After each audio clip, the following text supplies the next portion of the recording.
One more time. Oh, one is.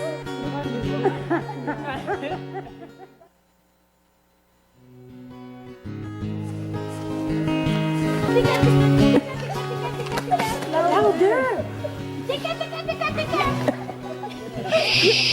Tika, tika, tika, tika. Tika, tika.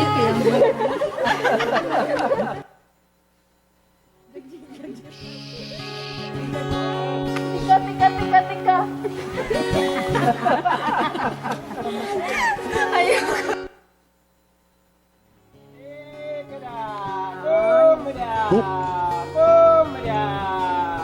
Look at them. Look at them. Isn't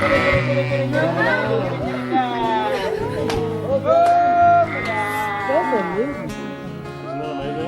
They are coming. Oh my God. Woo!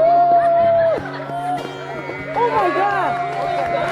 I can't believe it. Oh my God. This is very surprised. Oh my God. This is amazing. You scared them. Yeah, Eunice made him go away. Oh my God. Was that cool or what? Yeah. You will never have the same again. Oh my God.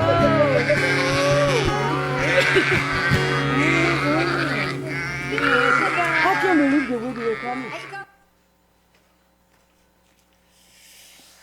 여러분 안녕하세요. 계세요? 여러분 안녕하세요. 만나서 너무 반갑습니다. 진짜 썰렁하네 정말. 초대해 주셔서 감사하고요. 오늘 함께 말씀을 나누는 동안 저와 여러분의 마음속에 하나님의 사랑이 온전하게 임하기를 소망합니다. 혹시 여러분 길거리에서 돈을 주워 본 적 있으세요? 진짜 운이 좋은 사람이 우리 시민교회에 얼마나 있는지 보겠습니다. 청년부 중에 나는 5만 원짜리 주워 본 적 있다. 한번 손 한번 들어보시죠. 그러니까 요즘 안 풀리시죠, 여러분. 10,000원짜리 주워 본 적 있다. 오, 그래도 10,000원은 꽤 많아요. 저는 길을 가다가 돈을 주워 본 적이 있어요. 근데 돈이 그냥 5만 원이 아니고 87만 원을 주웠어요. 여러분은 뭐 껌값인가 보죠. 뭐 놀래지도 않는데. 고무줄에 묶여갖고 있는 5만 원짜리하고 10,000원짜리에서 87만 원을 길을 가다가 주웠어요. 제가 얼마나 하나님께 감사했겠어요. 근데 여러분 그거 아셔야 돼요. 길가에서 뭘 줍거나 또 분신물을 줬으면 반드시 신고해야 되는 거 아시죠? 예전에 어떤 예수 믿는 사람이 1,000만 원 상당의 어떤 물건을 주웠는데 그냥 가지고 갔어요. 나중에 그게 문제가 돼서 이 사람 CCTV로 잡혔습니다. 근데 이 사람이 뭐라고 이야기했냐면 하나님이 저에게 주신 줄 알았어요 라고 이야기를 했어요. 그게 기사에 난 적이 있어요. 저는 그 돈을 주자마자 곧바로 경찰서에 갖다가 줬어요. 잘했죠? 되게 썰렁하네요 정말 여러분. 이게 당연한 건데 사실 그렇게 했어요. 여러분 그것을 주인이 찾아가기를 위해서 제가 기도를 했을까요? 안 했을까요? 살짝 갈등을 하기도 했어요.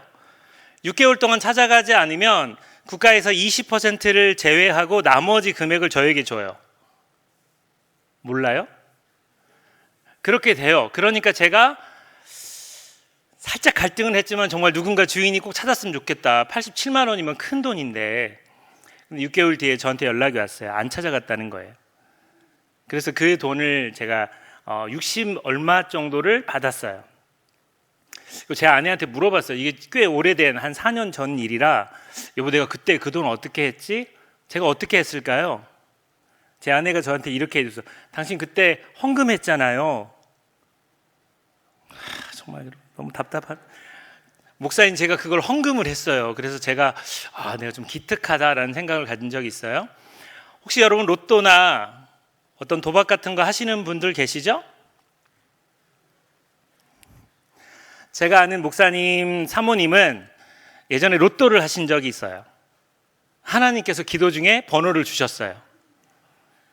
실제 이야기, 제가 지어낸 얘기가 아니고. 그리고는 그 번호를 받고 로또를 2장인가를 샀대요. 남편 되시는 목사님이 엄청 화를 내셨어요. 사모가 돼서 그게 무슨 믿음 없는 짓이냐고. 그랬는데 한 자리인가 두 자리 빼고 숫자가 맞았어요. 도대체 여러분 고신측은 놀래지를 않네요. 그랬더니 목사님이 막 화를 내더라는 거예요. 더 많이 샀어야지. 자, 길거리에서 돈을 줍고 난 다음에 로또에 당첨된 다음에 부작용이 생긴 게 있어요. 뭐냐면 제가 자꾸 땅을 쳐다보게 돼요.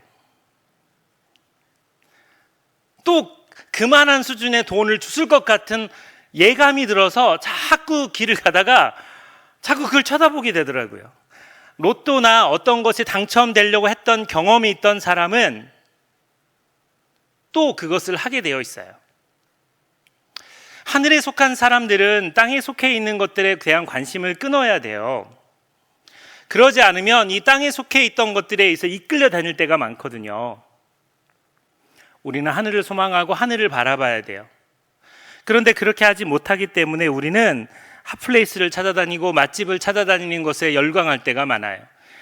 미디어에 중독이 되기도 하고 우리가 자주 찾는 거 알고리즘에 이끌려서 다니기도 합니다. 사실 이게 꼭 무슨 문제인가 라고 할지 모르지만 우리가 어떤 것에 관심을 갖고 찾고 있는가 하고 하는 것은 엄청나게 중요한 것을 우리에게 말해주고 있어요. 진짜 복음이 능력인 걸 알고 하나님의 사랑이 우리 안에 가득 찬 것을 아는 사람은 다르게 살아가는데, 십자가의 사랑을 제대로 경험한 사람은 다르게 살아가는데, 그러지 않으면 땅을 쳐다보고 숫자를 계산하고 살 때가 많기 때문에 그렇습니다. 오늘 본문에 등장하는 이야기는 세 가지 잃은 것, 또 세 가지 찾는 것에 대해서 나옵니다. 잃어버린 양 한 마리, 잃어버린 드라크마, 또 집을 나간 탕자, 잃어버린 아들에 대한 이야기를 하고 있어요. 아마 누가복음 15장은 여러분이 주일학교 때부터 아주 많이 들은 이야기일 거라고 생각합니다. 여기에 두 부류의 사람들이 등장해요. 세리와 죄인들, 또 서기관과 바리새인들, 이 두 부류의 사람이 있어요. 좌우를 한번 보시죠. 여기에 죄인이 몇 명 있는 것 같아요? 마스크를 쓰고 있어 잘 모를 수 있어요. 딱 봐도 이 사람은 죄인이다, 그런 사람 느낄 수 있어요? 근데 성경에서는 죄인이라고 그냥 등장해요. 사람들이 다 알고 있는 죄인인 거죠. 가끔 우리는 성범죄자들이 당신의 집에서 몇 미터에 살고 있습니다, 이런 용지를 받을 때가 있어요. 그 사람이야말로 죄인인 것이 드러난 사람인 거죠. 세리와 죄인들, 서기관과 바리새인들. 그런데 예수님께서 누가복음 15장 이 말씀을 하실 때는 예수님의 의도는 모든 사람을 다 찾기를 원하시는 그 마음을 이 안에 담아두고 있어요. 탕자의 형 역할이 세리와 서기관과 바리새인들의 모습이라면 그들까지 다 찾아야 된다라고 하는 게 주님의 마음인 거예요.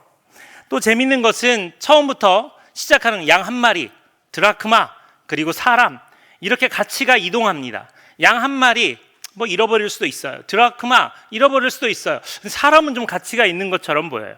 그런데 본문에 등장하는 이야기를 보면 양 한 마리든 드라크마든 사람이든 모두 다 가치가 있고 존귀하다는 것을 설명하고 있어요.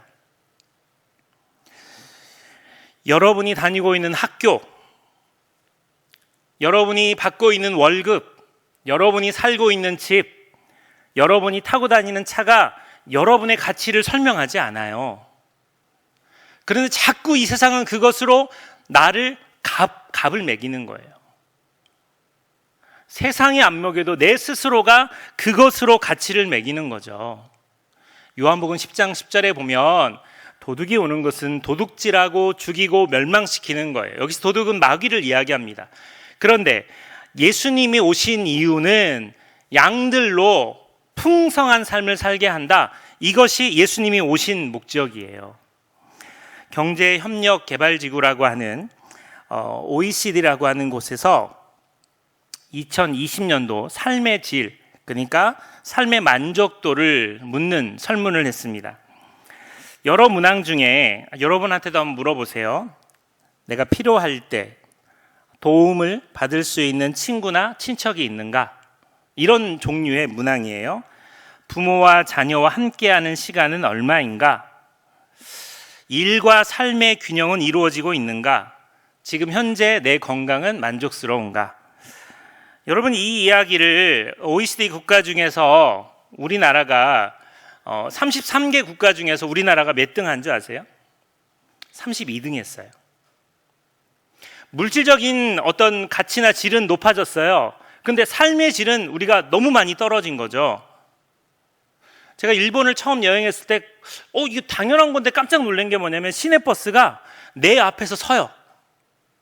이게 당연한 거예요. 시내버스를 기다리고 있는데 시내버스가 내 앞에 서요. 우리나라는 어떻죠? 내가 시내버스를 타려고 쫓아가야 되는 그런 구조예요. 근데 그게 익숙하게 그렇게 살다 보면 아주 당연한 것처럼 느껴져요. 그래서 사고가 나기도 하잖아요. 위험한 일들을 경험하잖아요. 우리나라 사람들은 중산층이라고 하는 개념이 빚 없이 30평 이상에서 살고 통장에 잔고가 2억, 3억 이상 있고 이런 사람들을 중산층으로 봐요. 근데 미국 사람들은 시민 의식을 가지고 중산층을 봅니다. 약자를 돌보는가, 옳은 일에 자신의 소명을 가지고 나가는가. 프랑스 사람들은 문화 의식을 가지고 중산층을, 다른 나라 외국어를 하나 정도 할 수 있는가, 내가 다룰 수 있는 악기가 있는가, 그런 것으로 중산층을 매기는 거예요. 우리나라는 사실 삶의 질이 떨어집니다. 청년들의 삶의 질은 현저하게 떨어져요. 이 문항에서 다시 한번 보시면 4가지 조건이 충족될 때 삶의 질이 높아진다. 예수님께서 말씀하셨던 풍성한 삶을 이룬다고 그럴 때 이 4가지 조건이에요. 첫 번째는 건강한가? 여러분에게 물어보세요. 맨날 피곤해하고 교회 나가지만 술에 임박혀 있고 지쳐 있고 스트레스는 없는가? 2번째 질문이죠. 3번째, 힘들 때 의지하고 마음 터놓고 이야기할 사람이 많은가? 친구가 한 명 있는가가 아니고 많은가예요. 여러분 공동체 안에서 그런 이야기를 터놓고 할 사람이 많은가? 이것에 대한 질문을 답해 보세요. 지금 내가 하는 일에 의미가 있는가? 만족하는가? 예수님이 이 땅에 오신 이유는 가난한 자에게 복음을, 눌린 자, 포로된 자에게 자유케 함을, 눈먼 자가 다시 눈뜨게 함을 주시기 위해서 예수님이 이 땅에 오셨어요. 그것이 하나님 나라로 이 땅에 임했고 우리 각자 한 사람 한 사람에게 임하는 것, 이것이 복음의 능력이에요. 다시 본문으로 들어갈게요. 누가복음 15장 4절 말씀을 보면 너희 중에 어떤 사람이 양 100마리가 있는데 그 중에 하나를 잃으면 99마리를 들에 두고 그 잃은 것을 찾아내기까지 찾아다니지 아니하겠느냐. 제가 여러분에게 질문 드리겠습니다. 한번 대답해 보시죠. 왜 그 잃은 양 1마리를 찾아야 할까요? 그 양 왜 찾아야 돼요? 좀 움직이는 사람 시킬 거예요. 저 뒤에 손든 형제, 네, 머리 이렇게 한 체크무늬, 네, 예, 맞아요, 네, 네. 왜 이 양 찾아야 돼요? 네? 정말 많이 나오는 답이에요. 소중하니까. 감사해요. 일부러 하신 거죠. 이렇게 머리 이렇게 만진 거. 왜 찾아야 돼요? 한번 여러분 속으로만 생각해 보세요. 왜 찾아야 돼요? 내 거니까, 귀하니까, 잃어버리면 주인에게 혼나니까, 다양한 이유가 있어요. 근데 꼭 찾아야 될 의미가 있어요. 왜냐하면 찾아내기까지 찾아다니지 아니하겠느냐, 이 말의 뜻은 반드시 찾겠다는 거예요. 그렇죠? 반드시 찾아야 될 마음이 목자에게 있다라는 거예요. 왜 찾아야 될까? 제가 생각하는 정답을 말씀드리면, 목자가 이 양을 찾지 않으면 이 양은 반드시 죽으니까. 만약에 목자가 이 양을 찾는 걸 포기하잖아요. 그러면 이 양은 죽어요. 자기가 지금 양 자체가 시력이 좋지 않아요. 청력은 좋아요. 그러니까 시력이 좋지 않으니까 사자 앞에 가도 그게 사자인지 맹수인지 전혀 구별하지 못해요. 이게 적인지 아군인지를 몰라요. 그리고 어디로 돌아가야 될지를 몰라요. 저희 집은 고양이 3마리를 키워요. 제 딸아이가 저는 저희 집사람하고 그리고 딸 둘이 있는데 큰 딸아이가 고양이를 너무너무 사랑하고 좋아해요. 그래서 우리 가족은 7명이래요. 호적에 등록되지 않은 3마리 레이 밀크 카라멜이라고 하는 고양이가 있어요. 근데 제 딸아이가 필리핀에 가 있는 동안에 이 레이라고 하는 회색 고양이, 러시안 블루라고 그러네. 무슨 러시안 블루 고양이인데 얘가 탈출을 했어요. 그래서 제가 프린터로 개 사진 붙이고 살해하겠습니다 이걸 해가지고 전봇대에 붙이고, 왜 그랬냐면 제 딸아이에게는 이 레이는 자식 같은 거예요. 맞아 죽어요. 얘가 한국에 돌아와서 레이를 잃어버린 사실을 알게 되면 저랑 원수처럼 지낼지도 몰라요. 전 제 목숨이 위태했어요. 그래서 그 고양이를 찾으려고 애타게 현수막까지 붙이진 않았지만 전단지를 붙이고 다니면서 혹시 이런 고양이 봤는지 물어봤어요. 하루가 지나갔어요. 필리핀에서 제 딸아이가 연락이 와가지고 아빠 레이 잘 있어요? 레이 밀크 카라멜 잘 있어요? 그런데 되게 뜨끔한 거예요. 이거 어떻게 해야 되지? 제가 네이버에 검색했어요. 고양이 잃어버리면 어떻게 해야 되는지. 근데 그 중에 여러 가지 사례 중에 어떤 사례가 있었냐면, 고양이는 집을 나가면 돌아오지 못한다. 개는 돌아와도 고양이는 잘 돌아오지 못한다. 갑자기 차들이 지나가고 사람들이 지나가면 놀래서 고양이는 지하 주차장이나 이런 쪽으로 가 있다.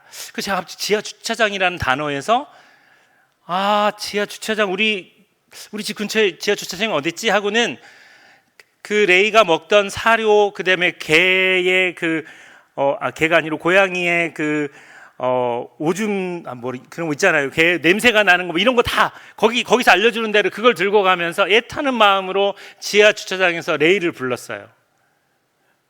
하나님께 기도해서 응답받았는지 찾았어요.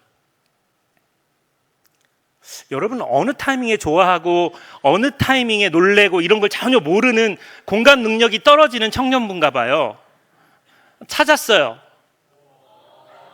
이건 비웃는 것 같아서 너무 마음에 안 들어요. 진짜 눈에서 눈물이 핑 도는 거예요. 왜냐하면 얘 완전히 잃어버렸다고 생각했거든요. 걔를 안고 올라와서 정말 그 마음이 완전히 다른 마음이었어요. 이 양에 대한 목자의 관계를 좀 더 설명해 드릴게요. 양은 잠잘 때 습성이 있는데 한 마리가 먼저 누워 잠을 자잖아요.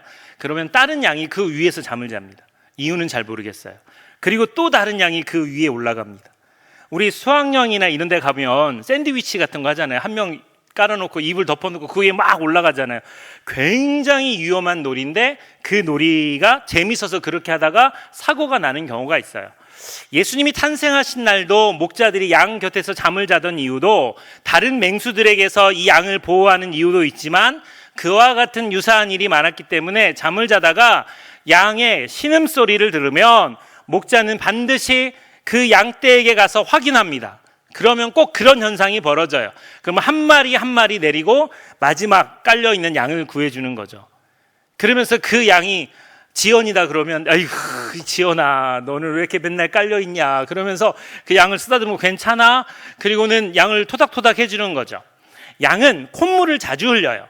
그러니까 못된 벌레들이 이 콧물에다가 알을 까면 그 알이 코를 타고 올라가서 뇌를 갉아먹습니다. 광견병처럼 양의 뇌를 갉아먹는 그 벌레 때문에 양들은 가끔 미칠 때가 있어요. 그럼 목자는 한 마리 한 마리 양의 콧물을 닦아주고 그것을 관리해야 돼요. 그러니까 한 명이 100마리의 양을 관리하는데 목자는 모든 양의 이름과 그 양이 어떤 습성을 가졌는지까지도 완벽하게 알고 있어야 되는 겁니다. 그리고 아까 영상에서 보셨던 것처럼 다른 소리에는 반응하지 않아요. 목자의 음성에만 양이 반응해요. 이스라엘 선교사로 계시는 한 분이 저한테 와서 그 얘기 해주셨어요. 이 영상 보기 전이었어요. 무슨 얘기를 했냐면 한 목자에게 100명의 양들이 있는데 그 100명의 양들이 있는데 큰 우리에다가 100마리, 100마리, 100마리, 300마리를 집어넣는데요. 그럼 목자가 3명이고 양은 3마리, 3부리로 나누어지는 거죠. 그럼 아침에 이것을 어떻게 빼내느냐? 그걸 질문한 거예요. 제가 저 영상 보기 전까지는 안 믿었어요. 그런데 선교사님이 하는 이야기가 아침에 목자가 와서 노래를 부르면 자기 양 100마리만 딱 나온다는 거예요. 너무 신기한 장면이죠. 요한복음 10장 3절 5절에 이렇게 나와 있어요. 제가 읽어드릴게요. 양은 그의 음성을 듣나니 그가 자기 양의 이름을 각각 불러 인도하여 내느니라. 자기 양을 다 내놓은 후에 앞서가면 양들이 그의 음성을 아는 고로 따라오되 타인의 음성은 알지 못하는 고로 타인을 따르지 아니하고 도리어 도망하느니라. 예수님께서 하신 말씀이에요. 양들은 그 목자의 음성을 아는 거예요. 목자가 찾지 않으면 그 양은 죽어요. 양이 할 수 있는 유일한 것은 자신의 소리를 내서 목자에게 나 여기 있어요 알리는 것밖에 없어요. 특별히 목자의 양이 아닌 양들은 돌봄에서 제외돼요.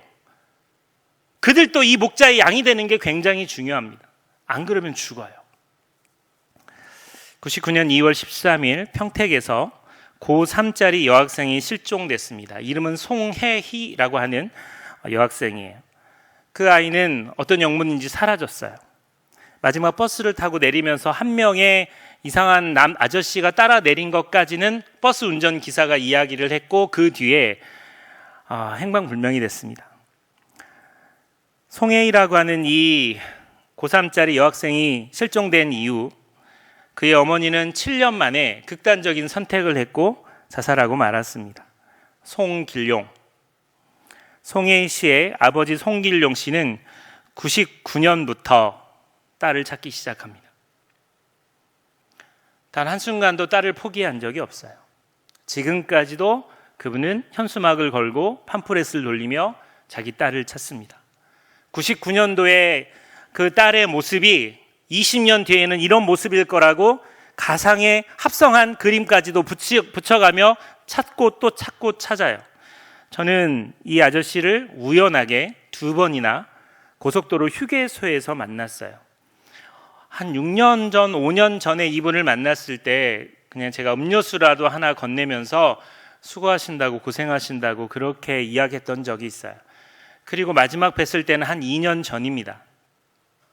코로나가 터진 이후에도 이 아버지는 자기 딸을 찾아요. 제가 예상하기로는 집 근처 어디 야산에 매장돼서 죽어 있지 않을까? 라고 생각하지만 차마 아무도 그런 얘기를 해줄 수가 없는 거죠. 이 아버지는 자기 딸을 찾아요. 제가 5년 전에 뵀었어요 라고 이야기하고 커피 한 잔 드리면서 이야기를 나누다가 정말 조심스럽게 이 이야기를 여쭤봤어요. 아버님, 언제까지 따님을 찾으실 계획이세요? 그분이 하셨던 이야기가 잊혀지지 않아요. 딸의 시신을 찾을 때까지 전 포기할 수 없어요. 이게 진짜 아버지의 모습 아니에요? 저도 보수적인 목사로 자랐기 때문에 오늘 저희 어머니 아버지가 갑자기 돌아가셨다 그러면 저는 장례식에 먼저 가지 않습니다. 주일날 설교를 하고 그리고 내려갈 거예요. 그게 제가 갖고 있던 생각이었어요. 근데 질문이 바뀌었어요. 전 딸 둘이 있어요. 고등학교 2학년짜리 그리고 중학교 이제 2학년 딸 둘이 있어요. 너무 예쁘게 생겼어요. 누굴 닮았을까요? 저 청년 제명시켜 주세요. 이 교회에 있을 자격이 정확하게 집사람을 닮아서 참 예쁘게 생겼어요. 연예인 지망생이고 블랙핑크의 그 로제 대역도 했었어요. 조금 나아지긴 했는데 이쪽은 좀 성령께서 임하시는 것 같은데 이쪽은 좀 어두워요. 이쪽은 왜 이렇게 반응이 늦지? 이런 질문을 해봤어요. 만약에 윤지 윤서가 갑자기 행방불명 됐다면 나는 똑같은 상황에서 말씀을 전할 수 있을까? 자신이 없더라고요. 내가 이렇게 설교할 수 있을까? 나머지 3명 가족하고 같이 외식을 가고 여행을 갈 수 있을까? 내가 목사의 직무를 감당할 수 있을까? 그 아이의 생사가 어떻게 되는지 모르는데 가끔 우리는 스쳐 지나갑니다. 미아를 찾는 광고를 보면 마음이 아파서 그냥 넘어갈 때가 많아요. 그런데 그 부모의 입장에서는 아무도 찾지 않지만 결코 포기할 수 없는 게 그 부모의 마음인 거죠. 여러분, 이 목자는 유일하게 자신의 음성을 듣는 그 양을 포기할 수 없는 거예요. 그게 목자가 갖는 마음이에요. 좀 다른 이야기를 할게요. 탕자 이야기를 좀 해보겠습니다. 가끔 저도 4대째 기독교 집안에서 자랐기 때문에 미친 왕 사울같이 내가 될까 봐 걱정할 때가 많아요. 하나님 나를 버리시지 않을까? 외면하지 않을까? 내가 죄를 짓고 문제가 있으면 하나님이 나를 그냥 멀리하고 나에 대해 침묵하지 않을까? 이런 생각을 할 때가 많아요. 신앙생활할 때 최고의 두려움은 하나님의 버림받음입니다. 탕자 이야기가 그래요. 탕자 이야기. 아버지의 돈을 다 탕진하고 집으로 돌아가는 길에 탕자가 연습하는 말이 있어요. 내가 하늘과 아버지께 죄를 범했습니다. 더 이상 아버지의 아들이라 일컬음을 받을 수 없사오니 나를 품꾼의 하나로 써주세요. 이 말을 연습하던 탕자가 막상 아버지를 만났어요. 아버지가 자신의 목을 안고 입을 맞추고 끌어안고 너무너무 좋아하는 그 장면을 경험하고 난 다음에 수십 번 수백 번 연습했던 그 말을 합니다. 내가 하늘과 아버지께 죄를 범했습니다. 지금부터는 아버지의 아들이라 일컬음을 감당하지 못하겠나이다. 여기까지 이야기합니다. 원래 연습했던 말에서 한 구절을 빼버렸어요. 뭘 뺐죠? 품꾼의 하나로 써주소서. 원래 탕자는 회개하고 돌아간 게 아니에요. 배고파서 돌아간 거예요. 본문을 잘 보면 탕자가 깨닫고 누이치고 변화돼서 돌아간 게 아니라 돼지들이 먹는 죽조차도 먹지 못하는 자신의 모습이 너무 한심해서 내가 아버지의 집에 거하면 그 종들은 끼니라도 때우는데 그래서 돌아가고 있는 거예요. 그런데 아버지를 딱 만나는 순간 내 신분이 바뀌지 않은 것을 확인한 거예요. 내 신분이 바뀌지 않은 거, 난 자격을 박탈당했어요. 아버지의 돈을 흥청망청 써버렸고 비참한 모습으로 돌아가고 있는데 여전히 아버지는 나를 아들로 대우하시는 거예요. 저희 아버지는 진짜 사랑이 많으신 분이에요. 장로님이시고 너무 좋으세요. 저는 육신의 아버지를 선하고 정말 정직할 때, 그 용서를 구할 때 언제든지 용서하고 받아주시는 그런 아버지의 사랑을 받았기 때문에 하나님 아버지를 이해하는데 어렵지 않았어요. 여러분들 중에서도 아버지의 관계가 불편한 사람은 하나님 아버지의 관계도 불편할 수 있어요. 근데 저는 육신의 아버지를 통해서 하나님 아버지를 더 친밀하게, 친근하게 대하는 이 축복을 저는 경험하고 받았어요. 그런데 제가 고등학교 2학년 때 가출한 적이 있어요. 가출한 이유는 진짜 너무 창피하지만 고등학교 2학년 사춘기인데 저희 집 앞에 그 여고가 있었거든요. 그 여학생들이 교복 입고 막 지나가는데 저희 아버지가 뭘 시켰냐면 걸레를 빨아서 서점, 저희 집이 기독교 서점을 했는데 걸레를 빨아서 서점을 청소하래요. 그래서 가출했어요. 도저히 그런 모욕적인 일을 할 수가 없었어요. 지나가다가 제가 좋아하는 여학생이 나를 보면 뭐라고 생각할까? 그래서 죄송한데 고2 때 저는 그 이후로 가출을 했어요. 갈 데가 없어서 교회 선생님 집에 갔고 그 교회 선생님이 다행히 안심하시라고 장로님 지훈이 여기 있어요라고 말하고 저는 그 사실을 몰랐죠. 선생님이 권면해서 제가 그 다음날 집으로 돌아갔습니다.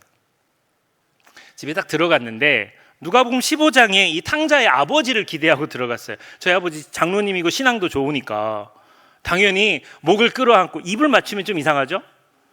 목을 끌어안는 거 어디 갔었어? 막 그러면서 아빠가 미안하다 이렇게 아빠가 너 다시는 걸레질 안 시킬게 이런 얘기를 듣고자 하는 마음으로 갔는데 들어가자마자 저희 아버지가 나가! 사내 자식이 가출을 했으면 일주일은 있다 와야지. 그래서 장남이에요. 이게 융통성이 없었어요 그때는. 그래서 6일 뒤에 오란 얘기구나. 그는 뒤로 돌아서 나가다가 뒤지게 맞았어요. 자, 누가복음 15장에 등장하는 이런 목자는 없습니다. 누가복음 15장에 등장하는 이런 아버지는 이 땅에 존재하지 않아요. 지금 예수님 말씀하신 그 목자와 그 아버지는 하나님 아버지를 이야기하는 거예요. 사랑하는 여러분, 신명기 21장에 보면 그의 아버지 어머니의 말을 순종하지 않고 방탕하여 술에 잠긴 자 그는 누구든지 돌로 쳐서 죽여라. 지금 누가복음 15장 이야기를 듣고 있는 팔레스타인 유대인들 입장에서는 저런 썩을 놈, 저런 죽일 놈, 이런 생각을 하고 있다고요. 마을 사람들 누구든지 이 탕자가 들어왔을 때 돌로 쳐 죽여도 살인죄가 접목되지 않아요. 왜냐하면 그는 술에 임박혔고 아버지 어머니에게 멀어진 방탕하기 때문에 그래요. 그래서 거리가 먼데도 불구하고 이 아버지가 제일 먼저 이 아들을 발견한 이유 중에 하나는 마을 입구에서 아버지가 기다리고 있는 거예요. 마을 사람들보다 자기가 먼저 아들을 발견해야 되기 때문에 이 나이 드신 아버지는 마을 입구에서 아들이 떠났던 그 자리에서 기다리고 있는 거예요. 그리고 그 아들에게 새 옷을 입히고 가락지를 끼우고 신발을 신기고 마을 사람들 전부를 모아서 잔치를 치르는 거는 우리들 둘과의 문제는 여기서 화해를 했고 끝났어. 내가 이 아들을 용서했어라는 걸 알려주는 거예요. 잔치에 빠진 사람이 단 한 명이라도 있으면 그 사람이 나중에 오해를 해서 아들을 돌로 칠 수 있기 때문에 이 아버지는 다급한 마음으로 잔치를 연 거예요. 그런 아버지는 이 땅에 없다고요. 온 세상 날 버려도 주 예수 안 버려 끝까지 나를 돌아보시니. 여러분, 이 찬양의 가사가 우리들의 고백이 되고 우리들의 마음이 돼야 돼요. 여러분, 하나님 사랑을 믿으세요? 하나님 사랑을 믿어야 돼요. 만약에 여러분이 하나님 사랑을 제대로 믿고 있다면 상처받는 말, 관계의 문제, 시험 들 만한 교회에서 여러 가지 문제 때문에 신앙이 흔들리지 않아요. 하나님 사랑이 더 큰데 뭐. 주님이 나를 그렇게 사랑하시는데 뭐. 시기질투 당할 수 있고 사람들이 하는 이야기가 진실이 아니면 그냥 넘어갈 수도 있는 관대함이, 그 여유로움이 우리 안에 있어야 돼요. 하나님의 사랑에서 벗어나면 그 죄의 문제가 우리를 크게 눌러요. 음란함의 문제, 재정적인 문제, 인간관계의 문제, 그리고 듣는 죄악의 여러 가지 문제가 나를 누르고 눌러서 하나님이 이제는 나를 사랑하지 않을 거야. 마귀는 우리로 마음을 도둑질하고 죽이고 멸망시키는 겁니다. 그런데 주님은 우리의 인생을 더 풍성하게 하기를 위해서 십자가를 지셨다는 사실을 저와 여러분이 놓치면 안 되는 거예요. 그래서 우리는 언제든지 돌아갈 길이 있어요. 언제든지 돌아갈 자리가 있어요. 돌아가도 우리를 끌어안으시고 우리를 사랑하시는 하나님의 사랑이 우리에게 있다라는 사실이에요. 제가 좋아하는 교회 중에 우리들 교회가 있어요. 김양재 목사님, 홍콩, 마카오 여기를 어떤 목사님 단체에서 여행을 갔다가 김양재 목사님이 저랑 짝꿍이 돼서 3박 4일을 같이 다녔어요. 그래서 목사님하고 친해진 이유 하나로 목욕탕 세미나라고 하는 세미나에 가게 됐어요. 그 세미나는 뭐냐면 우리가 모두 다 죄인이니까 이 교회라고 하는 목욕탕에 와서 우리의 모든 죄를 씻어내자. 용서받지 못할 죄 없다. 어떤 죄도 하나님이 용서하신다. 이것이 우리들 교회가 갖고 있던 생각이었어요. 그래서 저는 우리들 교회를 갔는데 우리들 교회 가면 재밌는 현상이 뭐냐면 나중에 여러분 목욕탕 세미나 복음학교하고 비슷해요. 김용희 선교사님이 하시는 복음학교랑 이 목욕탕 세미나가 이 죄를 고백하는 게 특징이에요. 다 동의하는 건 아니에요. 그럼에도 불구하고 거기서 제가 받은 도전을 설명드리면 아버지가 죄를 고백할 때 가족들은 다 뒤에 있어요. 아내와 자녀들이 뒤에 서 있어요.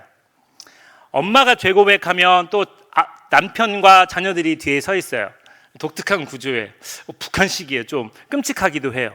그런데 처음 들었던 간증은 바람을 3번 핀 병원장 이야기였어요. 그래서 그분이 나와서 자기는 첫 번째 바람을 어떻게 폈고 두 번째 바람을 어떻게 폈고 세 번째 바람을 어떻게 폈고 인천공항에서 부인한테 걸려가지고 머리채를 잡혀서 교회만 나가면 용서해 준다는 말에 우리들 교회 왔다, 그 얘기를 하시는 거예요.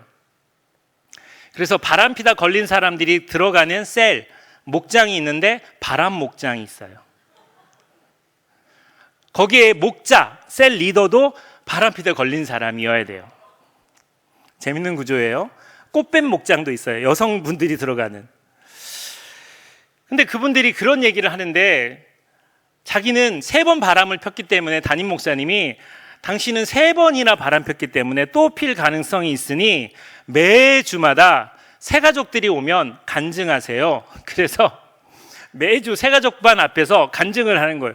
첫 번째 바람은 어떻게 폈고, 두 번째 바람은 어떻게 폈고. 그러니까 새신자가 한 명 왔다가 남자분이 밥을 먹으면서 간증을 듣거든요. 밥 먹다가 갑자기 수저를 내리면서, 아니 그런 얘기를 하면서 밥을 먹으라는 거요, 체하라는 거냐고 말할 정도로 그분의 간증은 매주마다 그러는 거예요. 재밌죠? 부도 목장이 있어요. 부도 목장.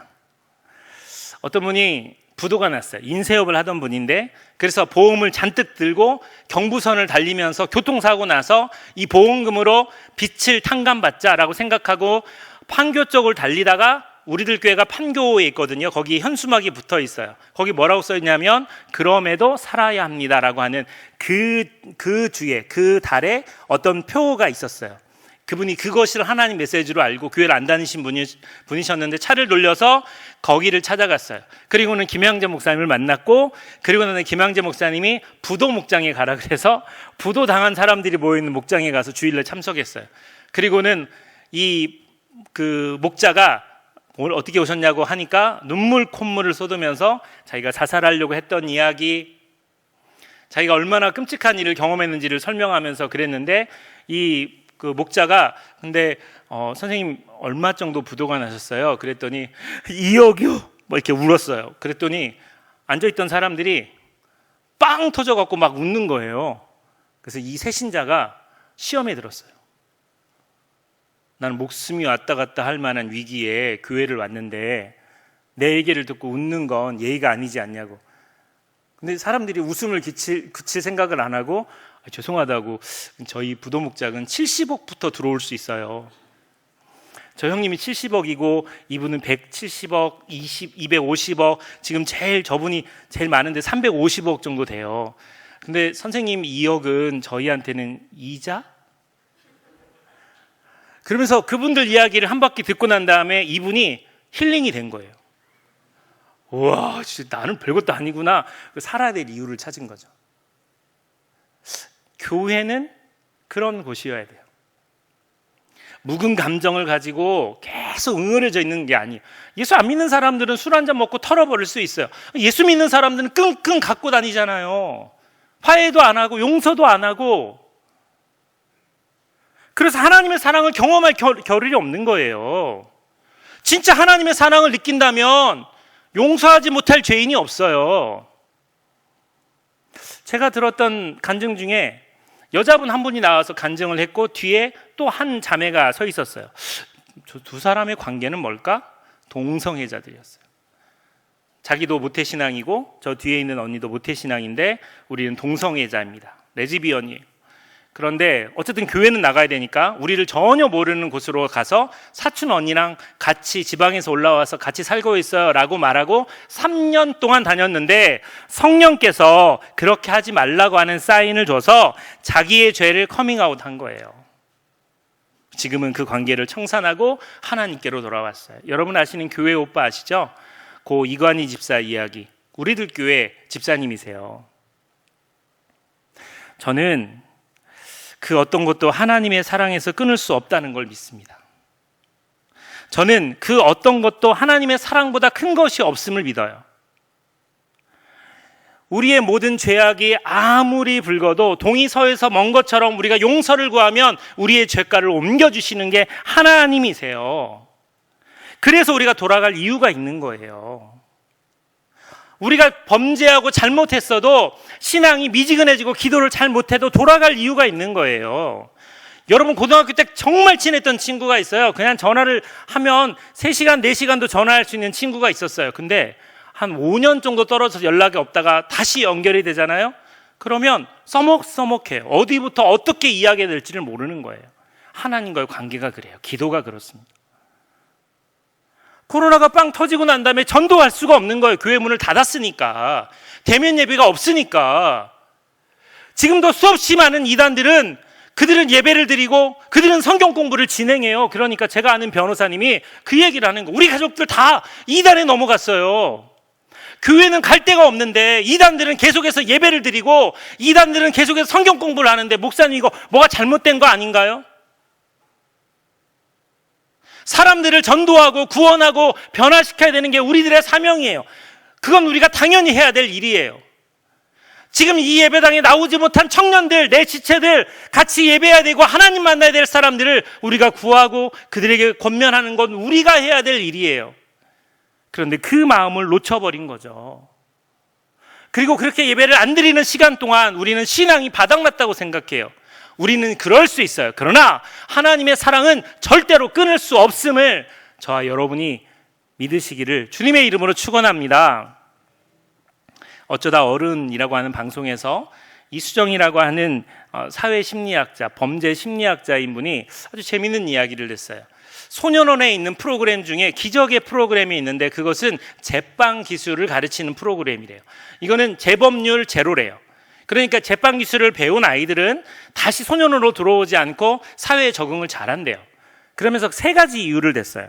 저는 이것이 교회의 이유라고 생각하기도 하는데, 첫 번째는 이 소년원에 들어온 아이들은 양 부모로 의해서 결핍당하고 늘 배고픔을 경험한 아이들인데 빵을 만들면 자기가 만든 빵을 먹어야 될 거 아니에요.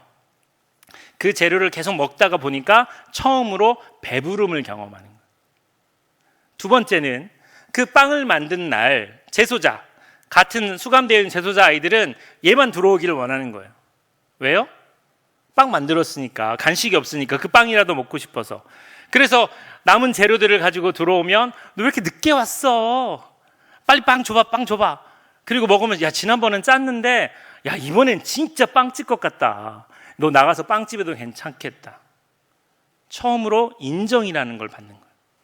처음으로 타인에게 인정이라는 걸 받는 거죠. 마지막 세 번째는 도제식 교육인데, 빵집을 하는 사장님들이 들어와서 이 아이들에게 그런 교육을 하는데, 꼰대, 어른들의 말은 귓등으로도 안 듣는 애들이 너 너무 빨리 뺐다. 그러면 아내는 안 익었을 거야. 그럼 진짜 아내가 안 익고, 너 지금 안 빼면 다 탄다. 그럼 정말 타 있고, 그 어른들의 말을 경청하며 듣기 시작하는 거예요. 저는 이게 교회라고 생각해요. 이 포인트가 정말 중요해요. 교회는 그렇게 배부름을 경험해 줘야 돼요. 고신측 우리 청년들, 말씀으로 우리 확신을 갖고 충만해야 돼요. 기도할 때 뜨거워야 돼요. 복음의 능력으로 자유로워야 돼요. 그러니까 이 교회 안에서 벌어진 일 중 다른 사람들을 격려하고 세워주고 그들에게 환영하고 웰컴하는 거 기본적으로 우리가 가져야 될 부분이고, 도제식 교육은 하나님의 말씀이 가라는 곳에서 가고 하나님의 말씀이 멈추라는 곳에서 멈출 수 있는 그런 마음이 우리 안에 있어야 돼요.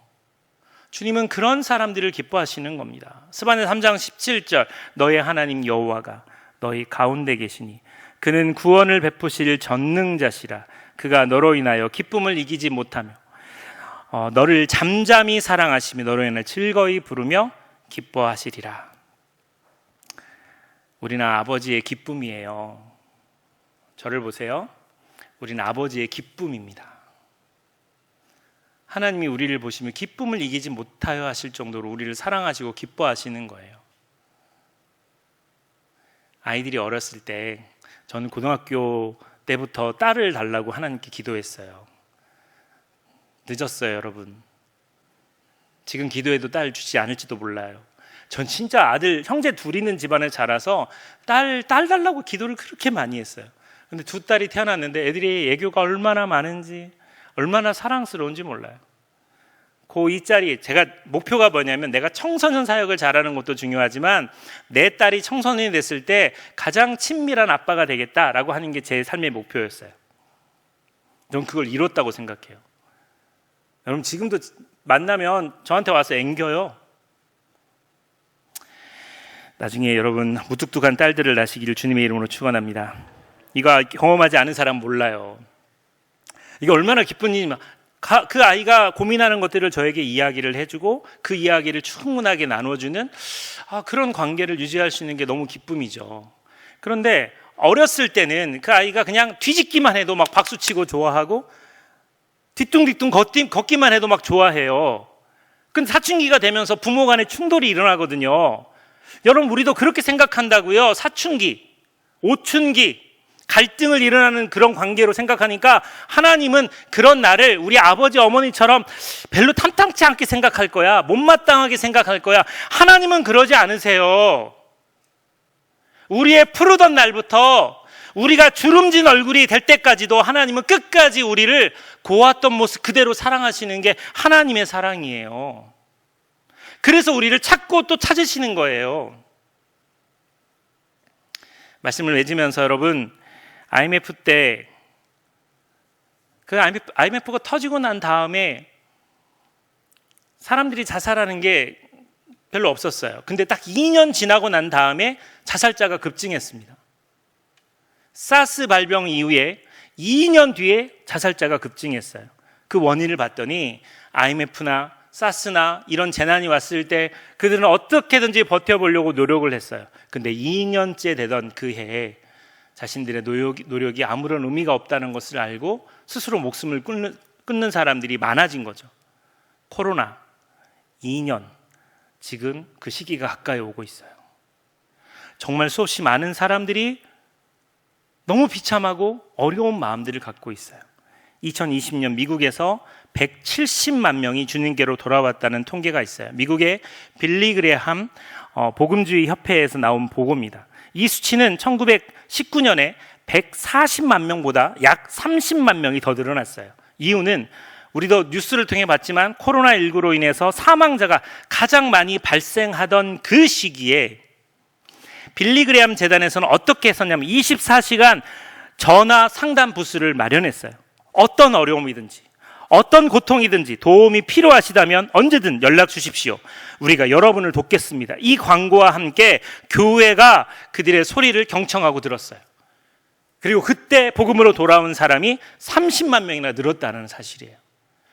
여러분, 우리는 이렇게 이야기합니다. 열정적으로 복음을 증거하고 복음 제시를, 예수천당 불신지옥을 외치는 것도 필요해요.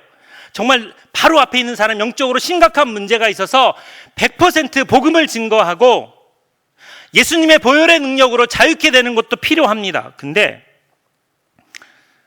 종교를 한 번도 경험해보지 못한 사람, 아니면 불교 신자거나 타 종교인, 그리고 이단에 빠졌다가 헤매는 사람들, 또 여러 신을 믿는 다신론자, 일본 같은 경우, 이런 사람들을 우리가 대하는 태도들은 각각 달라야 돼요.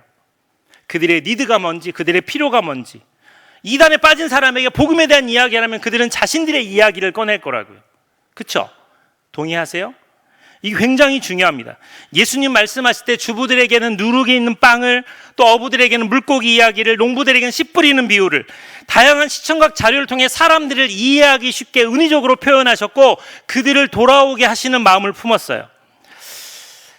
여기 그냥 과일 주스가 있다고 쳐요. 저희 어머니가 저를 위해서 여러 가지 당근이나 토마토나 이런 걸 넣어서 과일 주스를 만들어서 저에게 주셨어요. 맛이 있었을까요? 없었을까요? 처음 먹는 거 토할 줄 알았어요. 정말 너무 맛이 없는 거예요. 100% 설탕 1도 안 들어간 순수한 과일 주스인데 이게 안 맞더라고요. 근데 시중에서 파는 50%, 30%짜리를 먹었더니 너무 맛있어요. 근데 그 30%짜리를 계속 먹으면 질려요. 나중에 100%짜리를 먹잖아요. 그러면 이게 진짜 건강한 맛이구나 라고 느낀다고요. 여러분, 우리가 하나님의 말씀으로 곧바로 쭉 이야기하는 거, 하나님의 말씀만 이야기하는 거 100%짜리예요. 우리가 들어야 될 메시지입니다.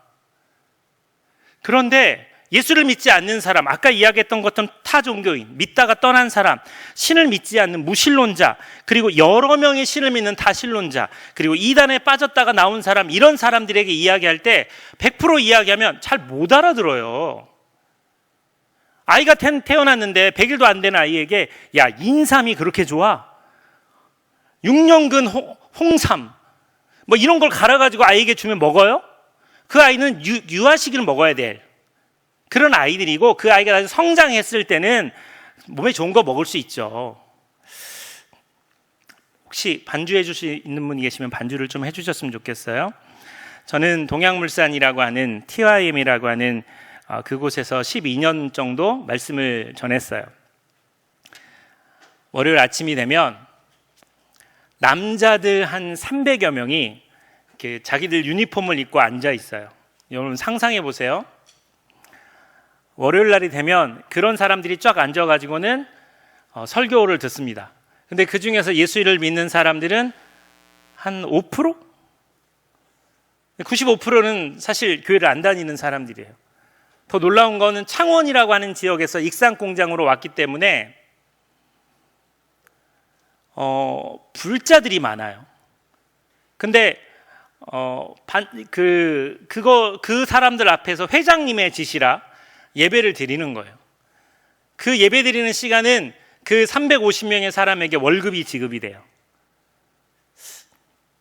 반주해 주셔도 돼요, 키보드는. 그래서 그분들 앞에서 말씀을 전하는데 진짜 정말 죽을 맛이에요. 피드백도 없고 찬송가는 저 혼자 부르는 것 같고 설교를 해도 뭐 잘 듣는 것 같지도 않고. 오늘 여러분 예배 이 정도만 드려도 너무 잘 드리는 거예요. 눈이 마스크로 얼굴을 가려서. 그럼에도 이 상반신이 너무 예쁘게 생기셨어요, 다들. 벗지 않았으면 좋겠어요. 근데 그분들도 앉아가지고 이렇게 설교를 듣는데 정말 독사의 눈같이 저를 매섭게 쳐다보는 거죠. 목사라고도 안 불러요. 자기들끼리 목사 새끼라고 부를 거려. 회사 방침이니까 예배를 드리는데 고민을 했어요. 어떻게 예배 드리는 게 옳은가. 남성들, 자녀들을 갖고 있는 그분들의 마음속에 감동이 되는 메시지를 주기 위해서는 전통교회에서 하는 스타일의 예배를 드리잖아요. 그러면 90% 이상을 다 재울 수 있는 능력이 나타나요. 시작하자마자 그냥 졸아버립니다. 그런데 정말 너무 감사하게도 80% 이상이 제 설교를 들어요. 제가 중간에 정말 너무 힘들어서 보통 교회에서 하는 설교 준비보다도 한 10배는 힘들어요. 그래서 그만두겠다고 이야기했을 때 예수 믿지 않는 지체들, 예수 믿지 않는 사람들이 목사님 안 돼요. 목사님 그만두면 우리 또 사람들이 다 잘 거예요. 목사님 창원 공장에 있을 때 90% 다 잤어요. 근데 목사님 오신 다음에 80%는 지금 듣잖아요. 목사님 제발 있어주세요. 그게 저한테는 큰 위로가 됐어요. 이렇게 이야기했어요. 죄송합니다. 여러분 중에는 불자도 있는데 만약에 제가 이 회사가 불교 재단이고 그리고는 이렇게 법회를 매일 아침마다 드린다 그러면 전 이 회사를 퇴사할 것 같습니다. 난 이 회사 못 다닐 것 같습니다. 그럼에도 불구하고 타 종교인이지만 이렇게 참여해 주시고 설교를 들어주셔서 감사합니다 하고 90도로 인사를 해요. 그게 그들 안에 진심으로 다가오는 거죠. 교회 청년들이 절에 가서 찬양을 하고 절에 가서 대적 기도를 하고 자그마한 불상을 망치로 깨부셨을 때도 제가 사과를 했어요. 반대로 우리 교회에 스님들이 와가지고 그런 오줌을 싸거나 만약에 오물을 투척하거나 그랬다면 저희도 화가 났을 것 같아요. 죄송합니다. 계약직, 비정규직 그들을 잘라야 될 때도 저는 회사 편에 들지 않고 잘리는 그 사람들을 위해서 설교했었어요. 저들은 누군가의 누이고 누군가의 자녀이다. 너무 가슴이 아프다고. 끝나고 공장장님한테 불려갔어요. 잘리는 줄 알았어요. 그랬더니 그분도 참 훌륭하셔서 불자신데 목사님 그렇게 설교해 주셔서 감사합니다.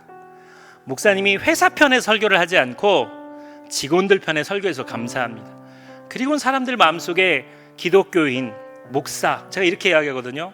여러분 인생을 살다가 그냥 아는 목사 한 명 있는 거 좋지 않겠어요?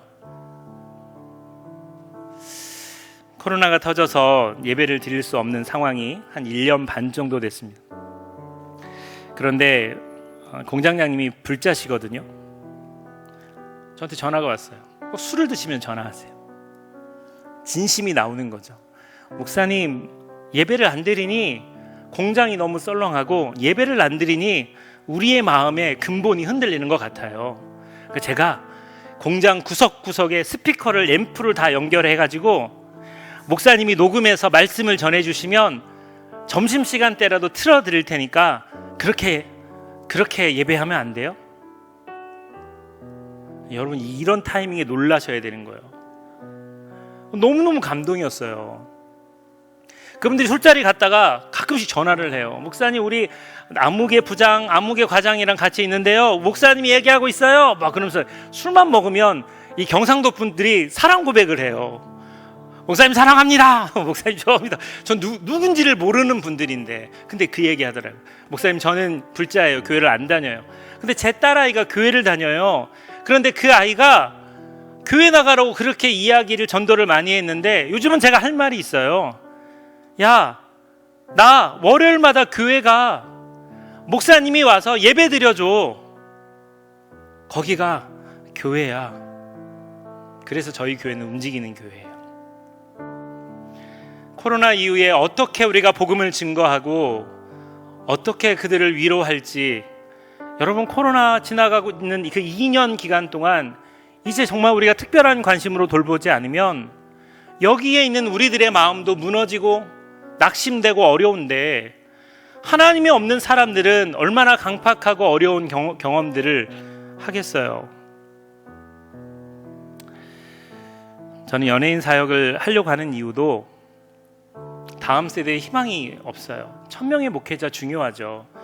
BTS, 그리고 아이들이 사랑하고 좋아하는 한 명의 연예인이 하나님을 만나서 돌이킨다면 저는 그것이 다음 세대 아이들에게 복음의 능력이라고 생각이 들어요. 2014년도부터 서울에 올라와서 사역을 했고, 그리고 2년 전 노량진 고시원에 와서, 그리고 지금 신도림에 있는 원룸에서 가족들과 떨어져서 2년 동안 살면서 이 사역을 하는 이유도 사실 그와 같은 마음이 제 안에 있기 때문에 그렇습니다. 사랑하는 여러분, 여러분도 그런 하나님의 사랑을 증거하는 사람이 됐으면 좋겠고요.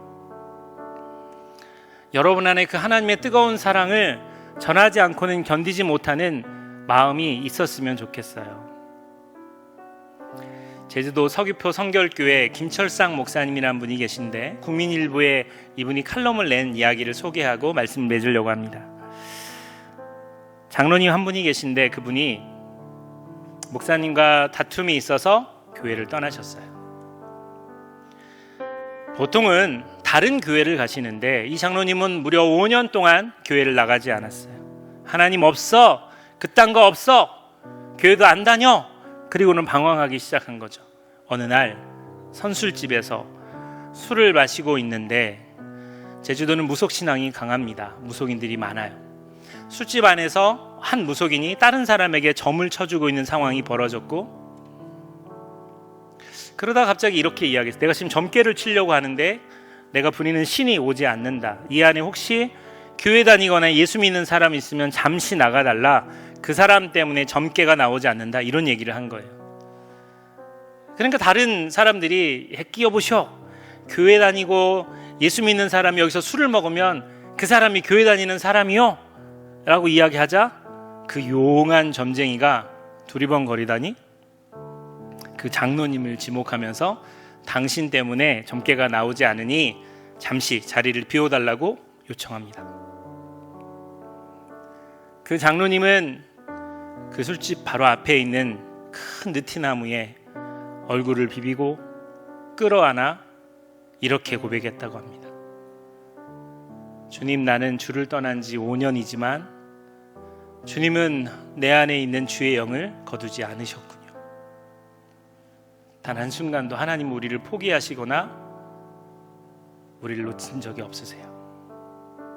하나님의 사랑은 자신의 아들을 십자가에 못 박기까지 사랑했던 엄청난 사랑이에요. 그 어떤 것도, 그 어떤 죄도 하나님의 사랑에서 우리를 끊을 수 없습니다.